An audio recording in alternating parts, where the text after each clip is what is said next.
शांति। आज हम एक ऐसे विषय पर चर्चा करेंगे जो संसार की सर्वश्रेष्ठ आवश्यकता है। अनेक भक्त जानना चाहते हैं ईश्वर कौन।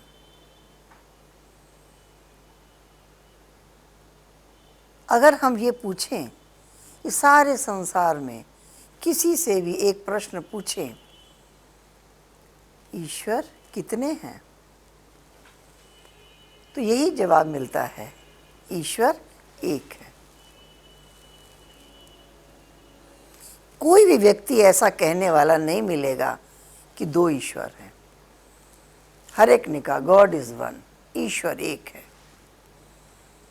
अब हम दूसरा प्रश्न पूछते हैं, ईश्वर कौन है? तो संसार में जितने मनुष्य हैं उतने विचार सुनने को मिलते हैं। हर एक ने किसी भी देवी देवता को ईश्वर मान लिया है। किसी ने अपने गुरु को ही ईश्वर का स्वरूप मान लिया है, किसी ने किसी देवी देवता को ईश्वर मान लिया है और उसी को अपना इष्ट मानकर उसकी आराधना में लगे हुए हैं। तो ईश्वर के बारे में अनेक विचार उनकी अनुभूतियों के आधार से है। जैसे हम एक कहानी सुनते हैं, 4 अंधे थे, उन्होंने हाथी देखने की इच्छा प्रकट की। अलग अलग दिशा से वो हाथी के पास पहुंच गए। क्योंकि वो नेत्रहीन थे, उन्हें किसी भी चीज़ का ज्ञान स्पर्श करके छूकर ही होता था। एक ने सूंड को हाथ लगाया तो कहा कि हाथी एक खंबे के समान है। पूंछ को हाथ लगाया, कहा हाथी एक रस्सी के समान है। उसके पेट पर हाथ घुमाया, कहा हाथी एक दीवार के समान है। उसके कानों को हाथ लगाया तो कहा हाथी एक सूप के समान है। कोई भी गलत नहीं बोल रहा था, सब सत्य थे, क्योंकि हर एक को यही अनुभूति हुई थी। लेकिन नेत्र वाले लोग जानते हैं एक भी सत्य नहीं था, क्योंकि सत्य कुछ और था। इसी तरह से ईश्वर के बारे में अनेक प्रकार के अनुभव प्राप्त करके हर एक ने अपनी अपनी अनुभूतियों के आधार से ईश्वर को मान लिया है। जाना नहीं, माना है। हमें आवश्यकता इस बात की है, हम कैसे जानें कि हम ईश्वर के बारे में सही ज्ञान कैसे जान सकते हैं? क्या इसकी कोई विधि है? हमारे सामने एक कसौटी है, हम उसके आधार से ईश्वर को पहचान सकते हैं। ईश्वर कौन? सबसे पहली बात, ईश्वर अजन्मा है, वो जन्म मरण के चक्र में नहीं आते। दूसरी बात, ईश्वर अभोक्ता है, सुखदाता है, सुख भोगता नहीं है। ईश्वर के बारे में कहा गया अकर्ता है, वो ऐसा कोई कर्म नहीं करते जिसका उन्हें फल भोगना पड़े। अकर्ता और अभोक्ता है, करण करावन हार है, लेकिन अकर्ता कहलाता है। अजन्मा है, लेकिन अवतरण होता है। अब उनके बारे में अगर हम सही बात जानें तो हमारे पास, हमारे यहाँ जितने भी देवी देवता हैं सबका जन्म हुआ है, सबके माता पिता हैं, शिक्षक हैं, गुरु हैं। एक ही परमात्मा को कहा गया है, तुम ही माता हो, तुम ही पिता हो। त्वमेव माताश्च पिता त्वमेव, त्वमेव बंधुश्च सखा त्वमेव, ये किसी शरीरधारी की महिमा नहीं है। कोई शरीरधारी माता भी हो और पिता भी हो, ये नहीं हो सकता। ये परमात्मा की महिमा है। वो माता भी है, पिता भी है, बंधु भी है, सखा भी है, स्वामी भी है। वो देवों का देव है। ये किसकी महिमा है? ये किसी शरीरधारी की महिमा नहीं है। परमपिता परमात्मा शरीरधारी नहीं है, क्योंकि शरीर प्राप्त करने के लिए आत्मा जब गर्भ में प्रवेश करती है तब उसका जन्म होता है। परमात्मा माता के गर्भ में प्रवेश नहीं करते। परमात्मा अवतरित होते हैं। परमात्मा की महिमा गाई गई है। हम ये देखेंगे कि हमारे यहाँ एक शिवालय है जिसमें एक निराकारी स्वरूप शिवलिंग की पूजा होती है। वो एक निराकारी स्वरूप है। हमारे भारत में शिवालय में निराकारी स्वरूप परमपिता परमात्मा शिव का पूजन होता है। वो निराकार है, उन्हें मानव आकार नहीं है। किसी भी देवी देवता की पूजा जब होती है तो ज्योत जगाई जाती है, दीपक जगाया जाता है। ज्योत जगाए बगैर पूजा संपन्न नहीं मानी जाती। हम ऐसा माने कि परमात्मा ज्योति स्वरूप है, उनका रूप अति सूक्ष्म है, उनकी महिमा अपरम अपार है। वो अजन्मा है, वो अभोक्ता है, अकर्ता है, करन करावनहार है। वो सर्व के माता पिता है, उनका कोई माता पिता नहीं। उन्हें कहा गया स्वयंभू, उनका कोई रचयिता नहीं है। वो स्वयं सृष्टि का रचयिता है। तो वो परम पिता परमात्मा ज्योति स्वरूप है। हम ध्यान देकर देखें, जितने भी धर्म संप्रदाय आज सारे विश्व में हुए हैं, उन्होंने भगवान को एक ज्योति स्वरूप माना है। चर्च में जाएं तो वहाँ एक कैंडल जलाते हैं, ज्योति को मान्यता देते हैं। बौद्धिस्ट लोग भी ऐसे ही आकार पर मेडिटेशन करते हैं, मन एकाग्र करते हैं। गुरु नानक ने भी महिमा की एक ओंकार सत्य नाम, कर्ता पुरुष, निर्भव निर्वैर, एक की महिमा की है। वो निराकार है। अन्य धर्मों में भी ऐसे ही आकार को मान्यता दी गई, जैसे यहाँ चित्र में दिखाया है। गुरु नानक ने एक ओंकार की महिमा की, क्राइस्ट ने गॉड इज लाइट कहा। बौद्धिस्ट लोग भी निराकार की मेडिटेशन करते हैं। मुसलमान लोग भी मक्का में हज करने जाते हैं, ऐसा ही आकार है जिसे पवित्र मानते हैं। पशुपतिनाथ, सोमनाथ, विश्वनाथ, अमरनाथ और ईश्वर कहकर अगर किसी को पुकारा गया तो वो परमात्मा शिव ही है।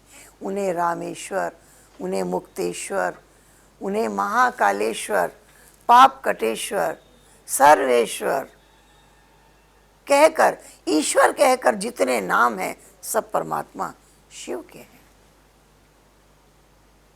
और ये नाम किसी शरीर के नहीं, सभी के नाम शरीरों पर होते हैं।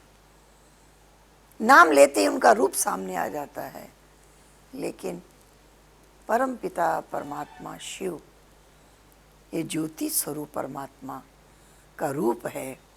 और निराकार परम पिता परमात्मा शिव उनका नाम है, क्योंकि वो कल्याणकारी हैं और सदा शिव है। उनमें कभी परिवर्तन नहीं आता, एक रस है। परमात्मा के बारे में हमें 6 बातों का परिचय चाहिए। सबसे पहले उनका रूप क्या है? ज्योति स्वरूप है। ज्योति कैसी? जैसा एक आकाश में चमकता सितारा, बिंदु स्वरूप। और उनका नाम परमपिता परमात्मा शिव भोलानाथ है। अनेक नाम किसी के हैं तो भगवान शिव के हैं, उन्हें ही पुकारा गया। अब हमें ये पता लगना चाहिए कि वो परमपिता परमात्मा शिव के रहने का स्थान कौन सा है, क्योंकि हम जिसको याद करते हैं हमारा मन वहाँ पहुँच जाता है जहाँ वो रहते हैं। कोई बॉम्बे में रहने वाला होगा, उसकी याद आते ही बॉम्बे याद आ जाती है, उसका फ्लैट, उसका घर याद आ जाता है, देखा हुआ है तो दिखने लग जाता है। मन की आँख उसको देखती है, मन वहाँ दौड़ कर पहुँच जाता है और वहाँ के दृश्य देखने लग जाता है। जब हम परम पिता परमात्मा को याद करते हैं तो कहाँ रहता है? अगर आज किसी से पूछे भगवान कहाँ रहता है, क्या कहते हैं? घट घट वासी है, कण कण में ईश्वर है। अगर कण कण में ईश्वर है तो मन को कण कण में जाने दें, फिर अशांत क्यों होते हैं? लोग मन को एकाग्र करने की चेष्टा क्यों करते हैं? एक जगह मन को लगाना चाहते हैं। अगर भगवान सर्वत्र होता और मन सब जगह जाता तो शांति लेकर आता, सुख लेकर आता, शक्ति लेकर आता। लेकिन ऐसा नहीं होता, मन अशांत हो जाता है, भटक जाता है। हम ये जानना चाहते हैं कि परमपिता परमात्मा के रहने का स्थान कौन सा है। सभी ने उन्हें सर्व में व्यापक माना है, कण कण में ईश्वर है ऐसा माना है। अगर हम ये सोचें और ये कहें कि कण कण ईश्वर का है तो ये ज़्यादा समझ में आता है। कण कण ईश्वर का है, न कि कण कण में ईश्वर है। अगर कण कण में ईश्वर होता तो ईश्वर के गुण सब में होते। जैसे अग्नि में लोहे को डाल दें तो लोहा अग्नि के गुण और रूप समानता हो जाती है। इसी प्रकार से अगर परमात्मा सब में व्यापक होता तो परमात्मा के गुण सबके अंदर समान भाव से आ जाते। लेकिन परमात्मा के गुण सब में नहीं, वो पतित पावन और सारा संसार पतित। समानता नहीं है। हर शरीर में आत्मा विराजमान है। आत्मा कर्म करती है और कर्म का फल भोगती है। लोगों ने मान लिया है भगवान ही सब कार्य कराते हैं, वही करण करावनहार है।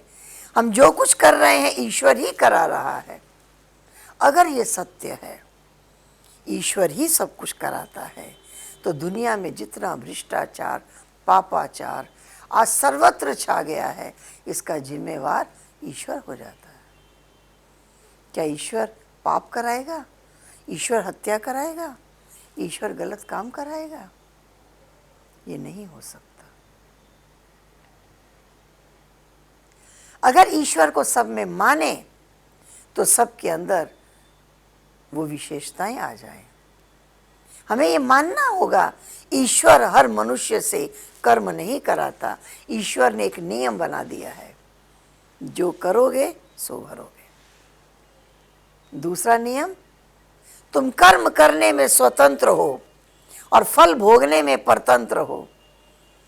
कर्म करने के समय तुम्हें कोई नहीं रोकेगा, लेकिन फल भोगने के टाइम तुम भाग नहीं सकते, तुम छूट नहीं सकते। दूसरे जन्म में भी कर्म का फल भोगना ही पड़ेगा। इसलिए ईश्वर मनुष्यों से कर्म नहीं करवाते। मनुष्यों को तो स्वतंत्रता चाहिए। वो ईश्वर ने सबको स्वतंत्रता दी है, सबको अपने कर्मों का मालिक बना दिया है। जो चाहे सो करो, वो रोकता नहीं है। हम ये नहीं कह सकते कि भगवान मनुष्यों से कर्म कराता है। भगवान कराएगा तो सर्वश्रेष्ठ कर्म कराएगा। हमें ये जानना चाहते हैं ईश्वर को सर्व में व्यापक क्यों कहा गया। वो सर्वज्ञ है, वो जानी जाननहार है, वो त्रिकालदर्शी है, लेकिन सर्वव्यापक नहीं। कल क्या होने वाला वो पहले से जानता है। उन्हें व्यापक होकर जानने की कोई आवश्यकता नहीं है। तो हमें ये मालूम होना चाहिए कि ईश्वर सर्व में व्यापक नहीं, लेकिन सर्वज्ञ है, वो सब कुछ जानता है। तो परमपिता परमात्मा को सर्वव्यापी कहने का एक भाव ये था कि मनुष्य घोर कलयुग आएगा और बहुत पाप कर्म करेंगे। अगर वो हर व्यक्ति में ईश्वर को देखें, उनका सत्कार करें, उनका सम्मान करें, तो गलत काम करने से बच जाएंगे। कहते हैं गुरुकुल में दो शिष्य शिक्षा लाभ ले रहे थे। अंतिम समय में उनके गुरु ने उनकी परीक्षा ली। परीक्षा लेने के समय उनके हाथ में एक एक कबूतर दे दिया और कहा, जाओ आश्रम के पीछे, यहाँ कोई ना हो, इसको मार कर ले आओ। एक आश्रम के पीछे गया, चारों ओर कोई नहीं था, उसका गर्दन मरोड़ के ले आया। दूसरा व्यक्ति सारा दिन कई स्थानों पे घूमता रहा और रात को आया। उसके हाथ में कबूतर जिंदा था। उसे पूछा, क्या तुम्हें कोई स्थान ऐसा नहीं मिला जहां तुम्हें कोई नहीं देखता हो? कहा, नहीं, मैं जहां गया मुझे दिखाई दिया कि भगवान मुझे देख रहा है, मैं इसको कहाँ मारूं? यही भाव था सर्व में व्यापक कहने का कि मनुष्य किसी को दुख ना दे। ईश्वर सर्वत्र देख रहा है। जबकि ईश्वर ने नियम बना दिया, देखने की आवश्यकता नहीं है। कर्म फल एक दूसरे से जुड़ा हुआ है।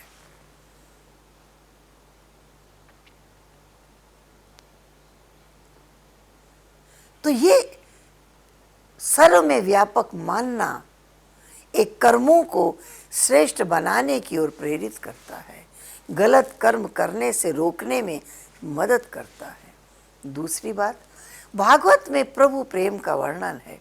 गोपियों ने कहा, जिधर देखता हूं उधर तू ही तू है। उनको ईश्वर से इतना प्रेम हो गया था, उन्हें हर जगह वही सूझता था। तो सर्वत्र ईश्वर दिखता है। क्या सबको दिखता है? आज सब ईश्वर को सब में मानते हैं।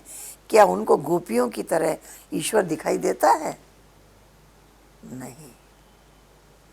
ये सर्वव्यापकता एक भावना है, एक श्रेष्ठ भाव है कि वो मेरा है और मेरे साथ है, मुझे साथ दे रहा है। एक भावना है, एक प्रभु प्रेम है। ये जिससे प्रेम होता है वो हर जगह साथ दिखाई देता है।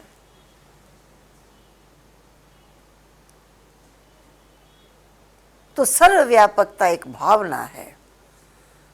अब हमें जानना चाहिए ईश्वर कहाँ रहते हैं। जब ईश्वर की बात आती है, कहते हैं ऊपर वाला जाने। ऊपर कहाँ? इस पंच तत्व की सृष्टि के अंदर 3 लोक हैं, जैसे इस चित्र में दिखाया गया है। 3 लोक हैं। यह आकाश के अंदर एक मनुष्य लोक है, नीले आकाश के अंदर मनुष्य लोक है। ये पंच तत्वों से बनी हुई सृष्टि है। यहाँ आत्मा कर्म कर रही है, शरीर रूपी चोला धारण करके कर्म करती है। इसको साकार लोक, मनुष्य लोक कहा जाता है। इसके पार एक सूक्ष्म लोक है, जहाँ ब्रह्मा विष्णु शंकर या अन्य देवी देवताओं के सूक्ष्म शरीर का साक्षात्कार होता है। ये सूक्ष्म लोक है। और इसके पार अखंड ज्योति ब्रह्म तत्व है। ये आकाश के अंदर की दुनिया सूर्य चंद्रमा से प्रकाशित होती है और ब्रह्मलोक स्वतः प्रकाशित है।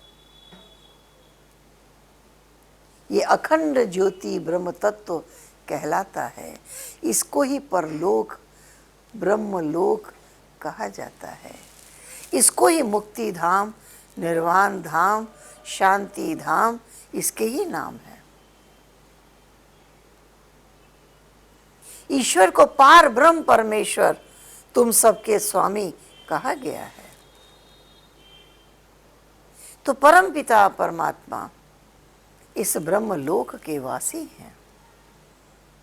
सबसे ऊपर यहाँ परमपिता परमात्मा शिव ज्योति स्वरूप को दिखाया गया है। परमात्मा ब्रह्मलोक के वासी हैं और हम सभी आत्माएं इस पंच तत्व के भौतिक शरीर को यहाँ छोड़कर जब आत्मा अपने परम धाम वापस चली जाती है तो उस ब्रह्मलोक में निवास करती है। यही हम सभी आत्माओं के निवास स्थान है, यही हमारा घर है, जहाँ आत्मा अपने असली रूप में, अपने असली संस्कारों में, अपनी वास्तविक पवित्रता में, श्रेष्ठता से संपन्न होकर निवास करती है। हम याद करते हैं जब अपने परम पिता परमात्मा शिव बाबा को, हमारा मन इस आकाश तत्व से पार, सूक्ष्म लोक से पार उस ब्रह्मलोक में पहुंच जाता है। यहाँ लाल सुनहरी प्रकाशमयी दुनिया है, सर्वत्र प्रकाश ही प्रकाश है, शांति ही शांति है, निरसंकल्पता है। उस ब्रह्मलोक में परम पिता परमात्मा शिव बाबा के साथ हम सभी आत्माएं निवास करती हैं।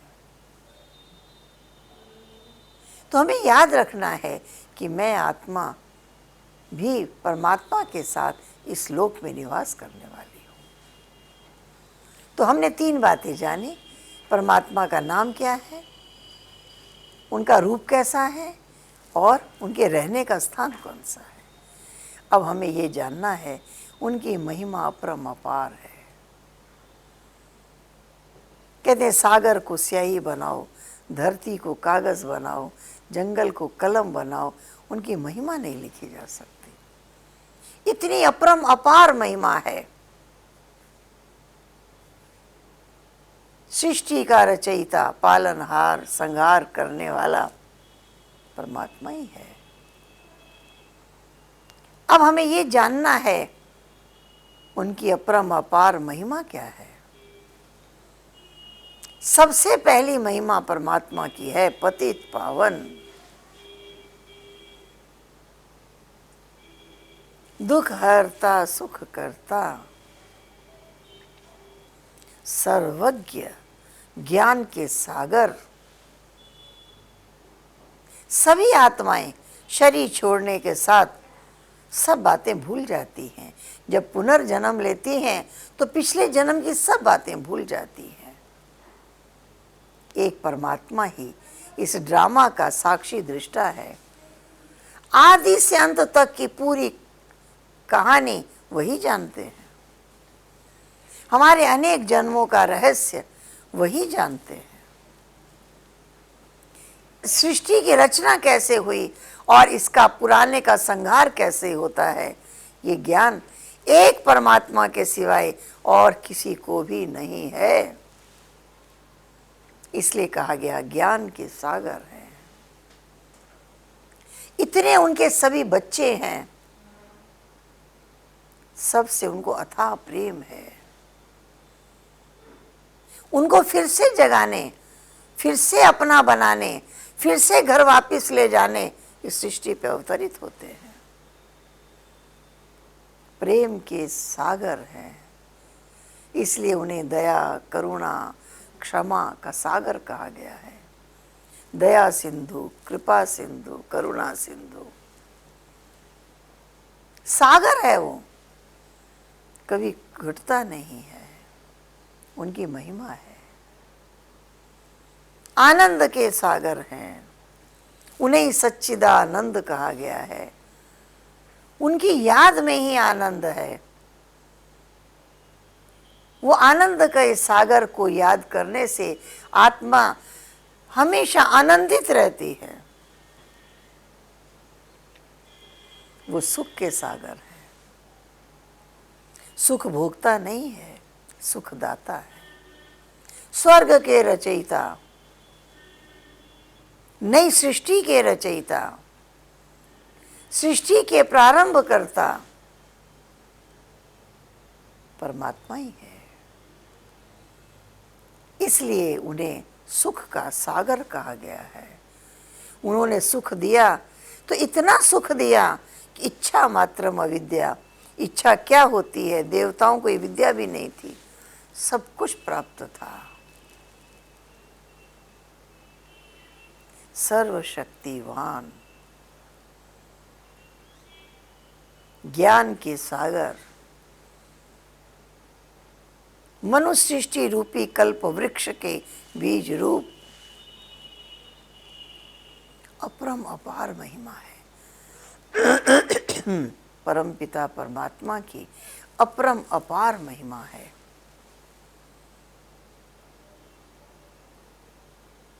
अगर ये महिमा हम बार बार याद करते रहें, मेरा बाबा, मैं आत्मा हूं, वो मेरे परम पिता हैं, इतने गुणों के सागर हैं। अगर हम उनके गुण याद करते रहें, हर समय उनके गुण गाते रहें, तो निश्चित है कि हम गुणमूर्त बन जाएंगे, हम गुणों का स्वरूप बन जाएंगे। आवश्यकता है हम उनके गुण गाएं। जो व्यक्ति गुणवान होता है और जिसके साथ अपना संबंध होता है, उसकी याद आती है। परमात्मा अपने गुणों के द्वारा हमारी झोली भर देते हैं, हमें सर्व शक्तियां प्रदान करते हैं। हमें बहुत प्यार से उन्हें याद करना है। तो आज हमने 4 बातें सुनी। परमात्मा का नाम, उनका रूप, उनके रहने का स्थान, उनके गुण। कईयों ने कहा बस सिर्फ नाम जपते रहो, नाम जपते रहो, और कुछ जानने की जरूरत नहीं है। लेकिन हम अच्छी तरह जानते हैं, हमारा मन वहां जाता है जिसको पहचानता है, जिसका परिचय है। दूसरा, मन वहां जाता है जिससे संबंध है। मेरापन, जहां मेरा है वो मन को आकर्षित करता है। वो परमात्मा मेरा है, मेरे परम पिता हैं, मेरे साथ उनका गहरा नाता है, अमर रिश्ता है। जब ये संबंध की अनुभूति होती है, तब उनकी याद में मन आकर्षित होता है, उनके गुणों को याद करता है, उनके अपरम अपार गुणों को याद करता है।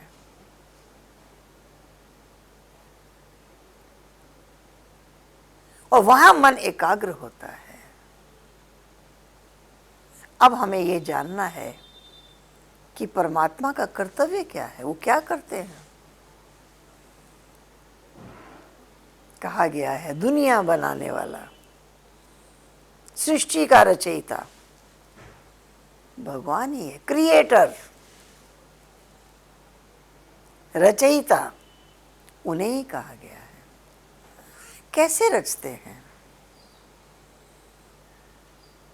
इसके लिए हमें 2-3 बातें जानना आवश्यक है। कुछ इस संसार में अनादि, अविनाशी और अमर है। क्या क्या अमर है? सबसे पहले स्वयं परम पिता परमात्मा शिव बाबा अमरनाथ है। उनका ना जन्म है, ना मृत्यु है, ना आदि है, ना अंत है। वो अनादि है, अविनाशी है और अमर है। उन्होंने सब कुछ रचा है, लेकिन आत्माएं जो इस सृष्टि में पार्ट बजाती हैं, कर्म करती हैं, वो आत्माएं भी अमर हैं। उनका भी आदि और अंत नहीं है। जिसका कहीं कभी भी आदि हुआ है उसका कहीं ना कहीं अंत जरूर होगा। जैसे परमात्मा अनादि अविनाशी और अमर है, ऐसे सर्व आत्माएं अनादि अविनाशी और अमर हैं। उन्हें कभी रचा नहीं गया। लेकिन आत्माएं सतोगुण रजोगुण तमोगुण के वश होती हैं। उनके संस्कार बदलते हैं, वो पतित भी बनती हैं, पावन भी बनती हैं। इस चक्र में वो आती हैं। परमात्मा इससे परे है, इसलिए उन्हें निर्गुण कहा गया। इन तीनों गुणों के चक्र में वो नहीं आते। और तीसरी चीज प्रकृति। प्रकृति से संसार बना है। प्रकृति अर्थात पंच तत्व, आकाश, वायु, अग्नि, जल और पृथ्वी। इस पंच तत्व से संसार बना है, पंच तत्व से शरीर बना है, और ये पंच तत्व अमर है। कोई ऐसा समय नहीं था जब भगवान ने कहा आकाश हो जाए, वायु हो जाए, अग्नि हो जाए, जल हो जाए, और हुआ। इन पंच तत्व का कभी नाश नहीं होता। ये भी अनादि अविनाशी और अमर है। हाँ, ये सतोगुण रजोगुण तमोगुण के वश होते हैं। ये प्रकृति अपने प्रभाव में आती है। प्रकृति परिवर्तनशील है। और चौथा ब्रह्मलोक जो यहाँ दिखाया है, परम धाम, ये अनादि अविनाशी और अमर है। इसे रचा नहीं जाता, ये है। और ये ब्रह्मलोक सतोगुण रजोगुण तमोगुण के वश नहीं होते। ये भी एक रस है। अब हमें ये जानना है, जब परमात्मा को नहीं रचा जाता, जब आत्माओं को नहीं रचा जाता, प्रकृति को नहीं रचा जाता, ब्रह्मलोक को नहीं रचा जाता, तो परमात्मा क्या रचते हैं? उन्हें क्यों क्रिएटर कहा जाता है? जब आत्माएं और प्रकृति तमोगुण की प्रधानता में आ जाती है, विकारी पतित बन जाती है, भ्रष्टाचारी बन जाती है, संसार कलयुग बन जाता है, सर्वत्र दुख और अशांति का साम्राज्य छा जाता है, ऐसे समय में, अति धर्म गिलानी के समय, परमात्मा आते हैं नई सृष्टि की रचना करने। और नई सृष्टि रचना करने का अर्थ है, पुरानी सृष्टि थी, उनके नाम ही ऐसे हैं, पतित पावन, दुख हरता सुख करता, दयालु कृपालु, रक्षक।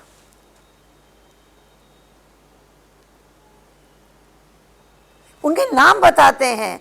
उन्होंने ऐसे समय पर कार्य किया जब पतित मनुष्य थे, दया की जरूरत थी, कृपा की जरूरत थी, गिरे हुए थे, उठाने की जरूरत थी।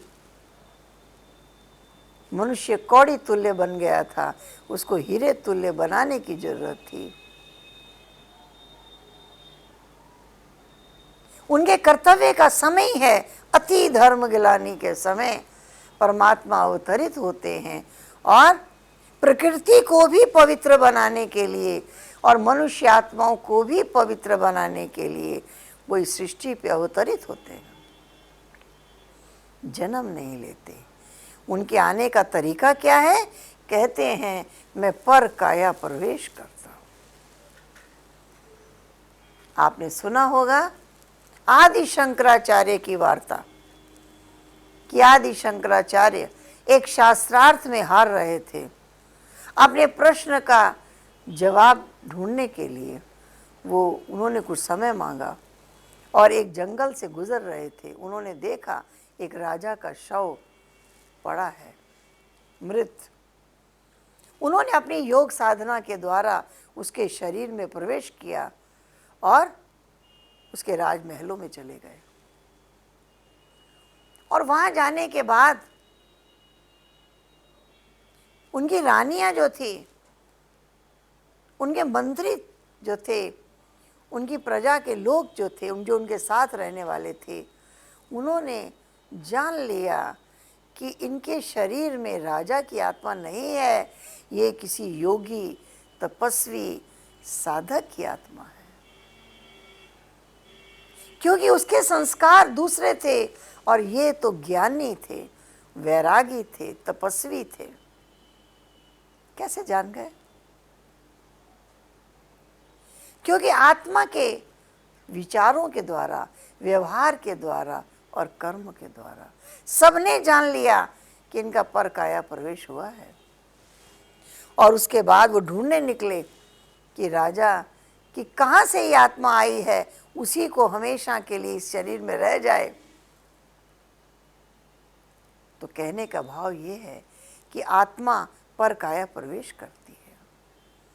परमपिता परमात्मा भी इस कलयुग के अंत में एक साधारण मानव तन में प्रवेश करते हैं।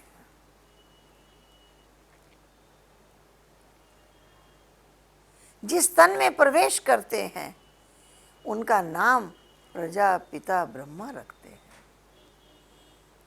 क्योंकि ब्रह्मा को हमेशा वृद्ध दिखाया है। ब्रह्मा के मुख से ब्राह्मणों की उत्पत्ति हुई, ऐसा दिखाया है। अब हम ब्रह्मा के बारे में थोड़ा जान लेंगे। ब्रह्मा को 4 मुख दिखाए हैं। अगर ब्रह्मा 4 मुख वाले होते, उन्हें इधर भी 2 आँख, इधर भी 2 आँख और पीछे भी 2 आँख की जरूरत होती, चारों तरफ मुख की जरूरत होती, तो आज के मानव को भी होती। जैसा पिता वैसे ही बच्चे होते। हम देखते हैं, हम इन 2 आँखों से चारों दिशाओं में देखते हैं, इस मुख से चारों दिशाओं में हम बात करते हैं। इसका अर्थ है कि चित्रकार ने भावनात्मक चित्र बनाया कि वो चारों तरफ के ज्ञाता थे, वो सब कुछ जानते थे। हमने ये भी एक चित्र देखा है कि शेषनाग की सैया पर विष्णु जी लेटे हुए हैं, उनकी नाभि से कमल उत्पन्न हुआ और कमल पर ब्रह्मा प्रकट हुए और उन्होंने सृष्टि रची और सृष्टि की उत्पत्ति उन्होंने मुख द्वारा की।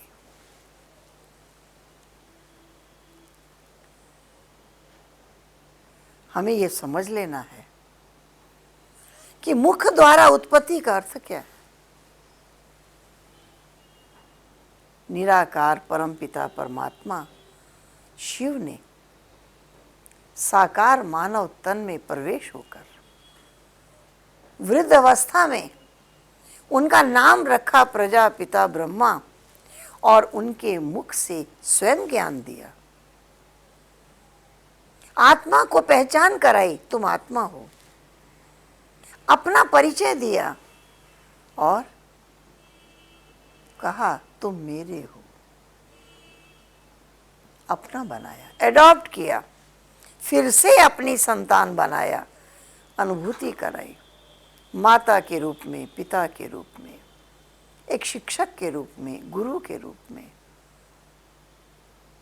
ज्ञान देकर, प्यार देकर, आत्माओं को सुख पहुंचाकर पतित से पावन बनाया, संस्कार परिवर्तन का कार्य किया, ज्ञान का सहयोग देकर, ज्ञान का बल देकर, उनके ही कर्मों को श्रेष्ठ बनाकर उन्हें मनुष्य से देवता बनाया। संस्कार परिवर्तन का कार्य कोई सहज कार्य नहीं है, स्वभाव बदलना कोई सहज नहीं है। ये है सृष्टि के नव निर्माण का कार्य। हर एक के अंदर उनके दिव्य संस्कारों को जगाया और कलुषित संस्कारों को मिटाया। ये कार्य करने में जो मेहनत की, जो आत्मा की पालना की, जो सहयोग दिया, एक एक आत्मा पर रहम किया, उन पर कृपा की, उनको वरदान दिए, उन्हें आशीर्वाद दिए, उन्हें अपना बच्चा बनाकर उनके मन और बुद्धि की पालना की, उनकी मन और बुद्धि में बिठा दिया, तुम मेरी संतान हो, मेरे जैसा बनो, मैं कल्याणकारी हूँ, तुम कल्याणकारी बनो। तो ब्रह्मा की संतान ब्राह्मण कहलाए, इसलिए ब्राह्मणों को द्विज कहा जाता है, उनका दूसरा जन्म माना जाता है। सरस्वती ब्रह्मा की मानस पुत्री थी, ऐसा माना जाता है।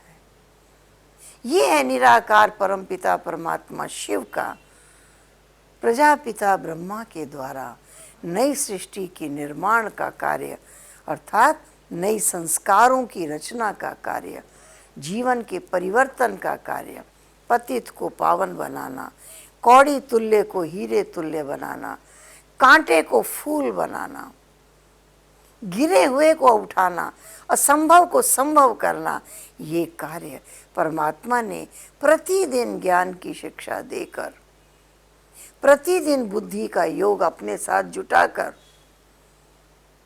ज्ञान और योग की शक्ति देकर आत्मा में परिवर्तन लाने का कार्य किया। एक तरफ ब्रह्मा द्वारा स्थापना का कार्य, दूसरे तरफ शंकर द्वारा महाविनाश का कार्य। कलयुगी मनुष्यों ने साइंस की रिसर्च के द्वारा ऐसे ऐसे बॉम्ब्स बना डाले, ऐसी ऐसी सामग्री बना डाली जो संसार का पल में प्रलय होएगी, वो दिखने लग गया। उनके प्रयोग से सारे संसार का सर्वनाश संभव है दिखाई देने लग गया। उसी को रिफाइन करते जा रहे हैं, इतने मिसाइल्स और बॉम्ब्स बना डाले हैं। एक तरफ परमात्मा ब्रह्मा द्वारा नई सृष्टि की रचना कर रहे हैं, एक तरफ शंकर द्वारा महाविनाश की तैयारियां हो रही हैं। ये दोनों कार्य कराने वाला स्वयं परमपिता परमात्मा शिव बाबा है। ये ब्रह्मा द्वारा रचना और शंकर द्वारा विनाश, ये कार्य कब कराते हैं? लोगों ने ऐसा मान लिया है भगवान युगे युगे आते हैं। अगर युगे युगे आए तो युग 4 ही होते हैं, तो 4 ही बार आए। लोगों ने उनको 36 अवतार मान लिया है, लेकिन परमात्मा का अवतरण सारे सृष्टि चक्र में एक बार होता है। अति धर्म गिलानी एक बार होती है। ये कलयुग के अंत का समय है, जो वर्तमान समय चल रहा है।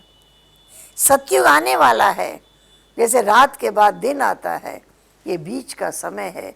इसे हम संगम युग कहते हैं, संधि युग कहते हैं, पुरुषोत्तम युग कहते हैं। यही समय है परमपिता परमात्मा के कर्तव्य करने का, कार्य करने का, यही समय है। इसी समय परमात्मा का अवतरण हुआ है और वो मनुष्य को पतित से पावन बना रहे हैं, मानव को देव बना रहे हैं। राजयोग की शिक्षा देकर, आध्यात्मिक ज्ञान की शिक्षा देकर, स्वयं बैठकर टीचर बनकर रोज पढ़ाते हैं। रोज बुद्धि में ज्ञान का बल और योग का बल भर रहे हैं, सर्व शक्तियों का बल भर रहे हैं, सर्व शक्तियाँ दे रहे हैं। यही समय है परमात्मा के कर्तव्य का। ये नहीं कि युगे युगे आके कार्य करते हैं। इस समय कलयुग के महाविनाश का समय है। भगवान कहते हैं ये दुनिया में जो कुछ तुम इन आँखों से देख रहे हो नहीं रहेगा, इसलिए अब सतयुग में चलने की तैयारी करो। ऐसे श्रेष्ठ कर्म करो जिसका फल सतयुग में पाना है। तन द्वारा सेवा, स्वर्ग स्थापना की सेवा में तन से मेहनत करो, मन से परमात्मा को याद करो और सदा उत्साहित और उमंग में रहो, और धन द्वारा भी सेवा का कार्य करो। ये पूंजी जब इकट्ठी हो जाएगी तो सतयुग में सर्वोच्च पद, देव पद 21 जन्मों के लिए प्राप्त होगा। ये देने का कार्य परमात्मा इस वर्तमान युग में करते हैं। इसे संधि युग कहते हैं, संगम युग कहते हैं। तो हम आज आपको ये सूचना देते हैं कि परमपिता परमात्मा का अवतरण इस सृष्टि पर हो चुका है। वो अपने बच्चों को तैयार कर रहे हैं। वो प्रत्यक्ष तब होंगे जब उनका कार्य संपन्न हो जाएगा। तब तक मानव तन एक गुप्त वेश है जिसमें बैठी हुई आत्मा दिखाई नहीं देती। परम आत्मा आए तो भी दिखाई नहीं देते, उनके कर्तव्य से जाना जाता है। और अब हमें ये जानना है कि उन्होंने मानव जीवन को लक्ष्य क्या दिया। ब्रह्मा तन में प्रवेश होकर परमात्मा शिव ने विष्णु कुल की रचना की। विष्णु का स्वरूप लक्ष्य के रूप में दिया। इसलिए विष्णु के भी 4 भुजा दिखाई जाती है। 2 भुजा लक्ष्मी की, 2 भुजा नारायण की। ये लक्ष्मी नारायण का जो प्रवृत्ति है उसका एक कंबाइंड स्वरूप विष्णु चतुर्भुज है। विष्णु रूप द्वारा सतयुग में पालना का कार्य होता है। अगर हम ये माने कि आज की सृष्टि में भगवान सबकी पालना कर रहे हैं, मान सकते हैं। अगर भगवान पालना करता तो किसी को बहुत भोजन है, किसी को भोजन ही नहीं मिलता। किसी को बहुत सुख के साधन है, किसी के पास कुछ भी नहीं है। ईश्वर की पालना ऐसी नहीं हो सकती। वर्तमान युग में हमारे कर्म हमारी पालना कर रहे हैं। हम जैसा करते हैं वैसा फल भोग रहे हैं। इसका आधार हम स्वयं हैं। लेकिन सतयुग की पालना, जहां श्री लक्ष्मी नारायण का राज्य होगा, वो पालना उनके द्वारा परमात्मा ही कराते हैं। जहाँ की महिमा है, यथा राजा रानी तथा प्रजा, सब समान होंगे, एक जैसे होंगे। अभी हम सभी वहाँ चलने की तैयारी कर रहे हैं। अभी हमको उस सत्युग की दुनिया में चलना है और उस दुनिया में चलकर उस श्रेष्ठ पद पाना है। तो परमात्मा हमें 4 सब्जेक्ट के द्वारा पढ़ाई करा रहे हैं। सबसे पहला सब्जेक्ट है आध्यात्मिक ज्ञान, जिसमें आत्मा की पहचान, परमात्मा की पहचान, परम धाम की पहचान, उनके कर्तव्य की पहचान। तो सबसे पहला कार्य है उनका परिचय, ज्ञान देते हैं। फिर आत्मा को अपने साथ संबंध जुटाना सिखाते हैं, अपना बनाते हैं। तुम मेरे हो, तुम मेरे हो, तुम मेरे हो। सर्वधरिमान परित्यज्य माम एकम शरणम व्रज। सब देह और देह के संबंधों को बोलो, एक मुझे याद करो। मैं गारंटी करता हूं तुम्हें सब पापों से मुक्त कर दूंगा। ये प्रतिज्ञा स्वयं भगवान करते हैं। वही कहते हैं तुम एक कदम हिम्मत का आगे बढ़ाओ, मैं 1000 कदम चलकर तुमको मदद करूंगा। उनकी मदद ही तो है जिससे नर नारायण बन जाए। अपने पुरुषार्थ से तो नर नारायण नहीं बन सकता। उनकी मदद से नर नारायण बन जाता है, नारी लक्ष्मी बन जाती है और उनकी सुखमय संसार आ जाता है। तो अभी हमने परमात्मा के बारे में 6 बातें सुनी। ईश्वर एक है, उनका नाम परम पिता परमात्मा शिव है। वो सर्व आत्माओं का पिता है। कोई किसी भी धर्म का हो, हिंदू, मुस्लिम, सिख, ईसाई, हम सब आपस में भाई भाई क्यों हैं? क्योंकि एक पिता परमात्मा की संतान है। वो निराकार है, वो ज्योति स्वरूप है। जब तक हमारा संबंध एक के साथ नहीं जुटेगा, संसार में एकता नहीं आ सकती। हम सब एक के हैं, इसलिए एक हैं। ये भाव जगाने की जरूरत है। यही सत्यता है। वो एक की पहचान आपस में प्रेम भाव जगा देती है। तो आज हमने सुना परमात्मा एक है और वो ज्योति स्वरूप है। एक बात हमें और जाननी है, जब हम भगवान शिव कहते हैं, परमात्मा शिव कहते हैं, तो हम यही सुनते आए हैं, शिव और शंकर एक ही है। शिव कहने से शंकर ही सामने आ जाते हैं। लेकिन हमें याद रखना है, ब्रह्मा, विष्णु और शंकर देवता हैं, शंकर महादेव हैं।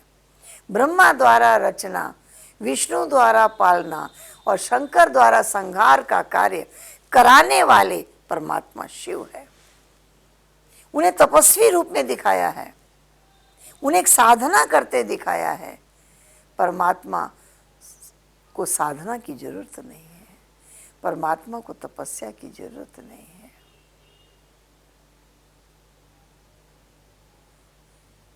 हम लोग जहाँ परमात्मा शिव की मूर्ति रहती है शिवालय कहते हैं, शंकरालय नहीं कहते हैं। ओम नमो शिवाय कहते हैं, ओम नमो शंकराय नहीं कहते हैं। शिवरात्रि का त्योहार मनाते हैं, शंकर रात्रि नहीं कहते हैं। शिव निराकार है और शंकर आकारी रूप है। उनका एक कार्य है संहार का, और परमात्मा शिव के तीनों कार्य हैं। वो त्रिमूर्ति शिव कहलाता है, वो त्रिलोकी नाथ कहलाता है, त्रिनेत्र देने वाला कहलाता है, त्रिनेत्री कहलाता है। उनकी अपरम अपार महिमा है। तो जब हम शिव को याद करते हैं तो हमें याद रखना है, शंकर के भी रचयिता परमात्मा शिव है। एक की पहचान हमारे मन और बुद्धि में को एकाग्रता प्रदान करती है, एकाग्रता की शक्ति प्रदान करती है। जब तक एक की सही पहचान नहीं है तब तक एकाग्रता प्राप्त नहीं होती है। तो आज हमने परमात्मा का परिचय प्राप्त किया, उनके नाम, रूप, रहने का स्थान, गुण, उनके कर्तव्य और कर्तव्य करने का समय, 6 बातों की जानकारी ली। कल हम इसकी चर्चा करेंगे कि परमात्मा ने जो हमें लक्ष्य दिया है, विष्णु चतुर्भुज रूप, जिसके द्वारा पालना का कार्य होता है, उनके द्वारा कैसे सृष्टि की रचना होती है, सृष्टि के बारे में भी हम जानकारी करेंगे। ओम शांति।